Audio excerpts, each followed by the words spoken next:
ਦੀ ਕੀ ਹਾਲਤ ਸੀ ਉਸ ਟਾਈਮ? ਸਿਰ ਤੇ ਆਈ ਸਾਹਿਬ ਬੜਾ ਵਜ਼ਨ ਸੀ ਮੇਰੇ ਸਿਰ ਤੇ। ਹਾਂ ਸਾਰਾ ਸਿਰ ਦਰਦ ਕਰ ਰਿਹਾ ਸੀ, ਟੋਟੀਆਂ ਦਰਦ ਕਰ ਰਹੀਆਂ ਸੀ, ਅੱਖਾਂ ਦੀਆਂ ਚਿੰਨੀਆਂ ਦਰਦ ਕਰ ਰਹੀਆਂ ਸੀ। ਹਾਂ ਟੋਟਲ ਮੇਰਾ ਇਹ ਜਿਹੜਾ ਮੈਂ ਖਾਣਾ ਖਾਦਾ ਸੀ ਇਹ ਸਾਰਾ ਇੱਥੇ ਜੰਮਿਆ ਹੋਇਆ ਸੀ, ਯਾਨੀ ਕਿ ਥੱਲੇ ਨਹੀਂ ਜਾ ਰਿਹਾ ਸੀ। ਪੇਟ ਮੇਰਾ ਫੁੱਲਿਆ ਹੋਇਆ ਸੀ। ਹਾਂ ਤਬੀਅਤ ਮੇਰੀ ਅਕਸਰ ਚਿੜਚਿੜਾਪਨ ਰਹਿੰਦਾ ਸੀ, ਗੁੱਸਾ ਆਉਂਦਾ ਸੀ, ਬੇਚੈਨੀ।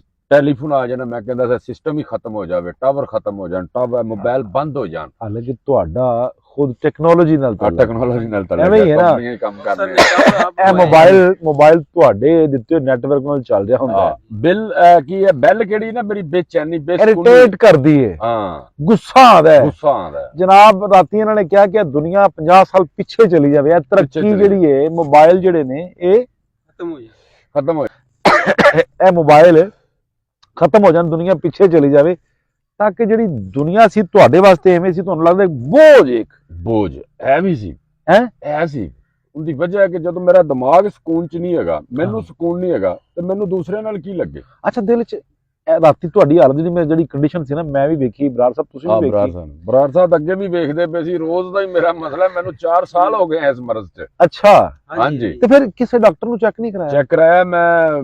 ਅਗਰ ਅੰਗਰੇਜ਼ੀ ਐਲੋਪੈਥਿਕ ਜਿਹੜੇ ਤਾਈ ਡਾਕਟਰ ਬੈਠੇ ਜਾਂ ਦੂਸਰਿਆਂ ਕੋਲ ਵੀ ਚਲੇ, ਜਦੋਂ ਚੈੱਕ ਕਰਦੇ ਸੀ ਨਫਸਿਆਤ ਦਾ ਕਹਿ ਦਿੰਦੇ ਸੀ, ਬਲੱਡ ਚੈੱਕ ਕਰਨਾ, ਦਰਦ ਦੇਣਾ, ਇੱਕ ਟੈਨਸ਼ਨ ਦੀ ਗੋਲੀ ਪਾ ਦੇਣਾ। ਮੇਰੇ ਅੰਦਾਜ਼ੇ ਚ ਮੈਂ 1 ਸਾਲ ਤੋਂ ਬਲੱਡ ਦੀ, ਟੈਨਸ਼ਨ ਦੀ, ਸਿਰ ਦਰਦ ਦੀ ਇਹ ਹੀ ਖੁਰਾਕ ਖਾ ਰਿਹਾ ਸੀ। ਖਾਦੀ ਚਲੋ ਤੇ ਲਗੇ ਚਲੋ। ਲੇਕਿਨ ਜਿਹੜਾ ਮੇਨ ਮਸਲਾ ਸੀ ਉਹ ਮਿਹਦੇ ਦਾ ਸੀ, ਜਿਹੜਾ ਤੁਸੀਂ ਦੱਸਿਆ ਕਿ ਤੁਹਾਡੀ ਤਿਲੀ ਦੇ ਅੰਦਰ ਸੋਜ਼ਸ਼ ਹੈਗੀ ਹੈ। ਉਹਦੀ ਵਜ੍ਹਾ ਤੋਂ ਜਿਹੜਾ ਮੇਰਾ ਇਹ ਦਿਮਾਗ ਸੀ ਨਾ, ਇਹਦੇ ਤੇ ਨਾ ਇੱਕ ਵਜ਼ਨ ਰਹਿੰਦਾ ਸੀ। ਹੋਮਿਓਪੈਥਿਕ ਡਾਕਟਰ ਕੋਲ ਮੈਂ ਜਾਣਾ, ਉਹਨੂੰ ਮੈਂ ਦੱਸਣਾ ਕਿ ਮੈਂ ਅਗਰ ਇੱਕ ਗੱਲ ਹੈ, ਉਹਨੂੰ ਮੈਂ ਬਾਰ-ਬਾਰ ਦੁਹਰਾਉਂਦਾ ਸਾਂ। ਅਗਰ ਇਨਸਾਨ ਗਲਤੀਆਂ ਦਾ ਪੁਤਲਾ, ਗਲਤੀਆਂ ਹੋ ਜਾਂਦੀਆਂ ਨੇ। ਅਗਰ ਮੈਂ ਇੱਕ ਗਲਤੀ ਕਰ ਬੈਠਾ, ਉਹ ਗਲਤੀ ਮੇਰੇ ਜ਼ਿਹਨ ਚ ਆ ਗਈ, ਉਹ ਨਿਕਲ ਨਹੀਂ ਰਹੀ। ਤੁਸੀਂ ਵਾਲ ਦੀ ਖੱਲ ਉਤਾਰ ਰਹੇ ਹੋ। ਵਾਲ ਦੀ ਖੱਲ ਉਤਾਰ, ਉਹ ਮੇਰੇ ਦਿਮਾਗ ਚ ਘੁੰਮਦੀ ਉਹ ਹਾਈ ਲੈਵਲ ਤੇ ਹੋ ਗਈ। ਉਹਨੂੰ ਮੈਂ ਕੱਢਣਾ ਸ਼ੁਰੂ ਕੀਤਾ, ਵਿਰਦ ਪੜਿਆ, ਇਸਮ ਪੜਿਆ, ਕੁਛ ਨਾ ਕੁਛ ਕਰਦਾ ਰਿਹਾ, ਲੇਕਿਨ ਉਹ ਫਿਰ ਵੀ ਮੇਰਾ ਨਾ ਸਿਸਟਮ ਐਸੇ ਹੀ ਰਹਿੰਦਾ। ਤੁਸੀਂ ਪੜ੍ਹੇ ਲਿਖੇ ਬੰਦੇ ਹੋ, ਐਵੇਂ ਸ਼ੱਕ ਨਹੀਂ ਪੈਣ ਲੱਗ ਪਿਆ ਸੀ ਵੀ ਕਿਸੇ ਨੇ ਕੋਈ ਜਾਦੂ ਸ਼ਾਦੂ ਕਰ ਦਿੱਤਾ?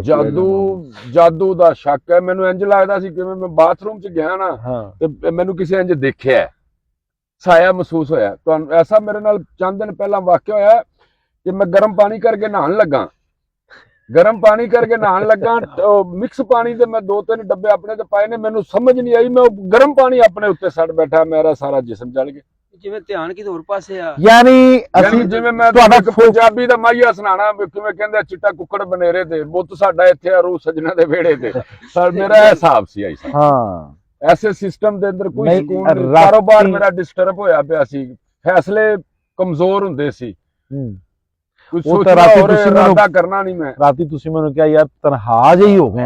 ਗੁੱਸਾ ਮੈਨੂੰ ਬੜਾ ਆਉਂਦਾ, ਚਿੜਚਿੜਾਪਨ ਸੀ, ਬਰਦਾਸ਼ਤ ਨਹੀਂ ਸੀ, ਕਿਸੇ ਦੀ ਵੀ ਨਹੀਂ ਹੋ ਰਹੀ। ਤੇ ਜਿਹੜੀ ਅਸੀਂ ਤੁਹਾਨੂੰ ਰਾਤੀ ਡੋਜ਼ ਫਿਰ ਦਿੱਤੀ, ਇੱਕ ਖੁਰਾਕ, ਮਾਸ਼ਾਅੱਲਾ ਕਮਾਲ ਹੋ ਗਿਆ। ਇੱਕ ਗੱਲ ਤੇ ਦੱਸ ਯਾਰ, ਲੋਕੀ ਕਹਿੰਦੇ ਨੇ ਕਿ ਦੇਸੀ ਦਵਾਈ ਬੜੀ ਲੇਟ ਅਸਰ ਕਰਦੀ।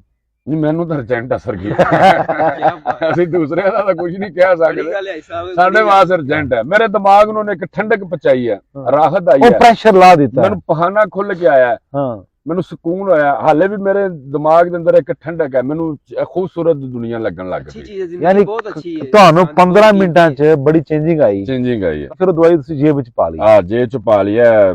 ਜ਼ਿੰਦਗੀ ਹਰਬਲਟਾਵੇਂ ਕੈਸਾ ਹੈ? ਕਿਆ ਕਮਾਲ ਦੀ ਦਵਾਈ ਹੈ। ਜਿਹੜੇ ਦੋਸਤ ਹੈ ਬਾਪ, ਜਿਨ੍ਹਾਂ ਨੂੰ ਤੁਸੀਂ ਡਿਪਰੈਸ਼ਨ ਦਾ ਪੇਸ਼ੈਂਟ ਕਹਿੰਦੇ ਹੋ, ਕਿਆ ਉਹਨਾਂ ਨੂੰ ਯੂਜ਼ ਕਰਨੀ ਚਾਹੀਦੀ? ਜਿਨ੍ਹਾਂ ਦਾ ਸਿਰ ਪੀੜ ਹੈ, ਅੱਖਾਂ ਤੇ ਪ੍ਰੈਸ਼ਰ ਹੈ, ਜਿਨ੍ਹਾਂ ਦੀ ਦਿਲ ਦੀ ਧੜਕਨ ਵੱਧਦੀ ਹੈ, ਉਹਨਾਂ ਦੀ ਵੀ ਨਬਜ਼, ਉਹਨਾਂ ਦੀ ਅਸਲ ਤਹਿ ਤੱਕ ਪਹੁੰਚੋ। ਹਾਂ, ਸਭ ਤੋਂ ਮੇਨ ਵਜ੍ਹਾ ਹੈ ਕਿ ਬਿਮਾਰੀ ਕੀ ਹੈ, ਬਿਮਾਰੀ ਦੀ ਤਹਿ ਤੱਕ ਪਹੁੰਚਣਾ ਹੈ। ਜਿਵੇਂ ਡਾਕਟਰ ਬੈਠੇ ਆ, ਅਸੀਂ ਖੁਦ ਆਪ ਹੀ ਦੱਸਨੇ ਆ, ਉਹ ਪਰਚੀ ਬਣਾ ਦੇ, ਹੱਥ 'ਚ ਬੜਾਏ ਪੈਸੇ ਬੜੇ, ਬਾਹਰ ਸਾਡੇ ਸਟੋਰ ਤੋਂ ਲੈ ਲਓ। ਹਾਂ, ਇੱਕ ਸੌਦੇਬਾਜ਼ੀ ਚੱਲ ਰਹੀ ਨਾ, ਇਹ ਸੌਦੇਬਾਜ਼ੀਆਂ 'ਚ ਲੋਕਾਂ ਦੀਆਂ ਜ਼ਿੰਦਗੀਆਂ ਤਬਾਹ ਹੋ ਰਹੀਆਂ।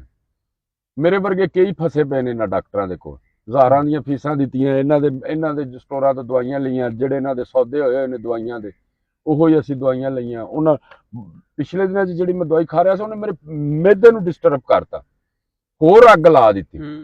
ਜ਼ਹਿਰ ਨੇ ਨਾ ਇਹ ਦਵਾਈਆਂ। ਯਾਰ ਇਹ ਜਿਹੜੀ ਦਵਾਈ ਹੈ ਤੇਰੇ ਹੱਥ 'ਚ, ਜ਼ਰਾ ਸਾਹਮਣੇ ਕਰਕੇ ਵਿਖਾ ਦੇ, ਇਹਦੀ ਕੀਮਤ ਕਿੰਨੀ ਹੋਣੀ ਚਾਹੀਦੀ ਵੈਸੇ?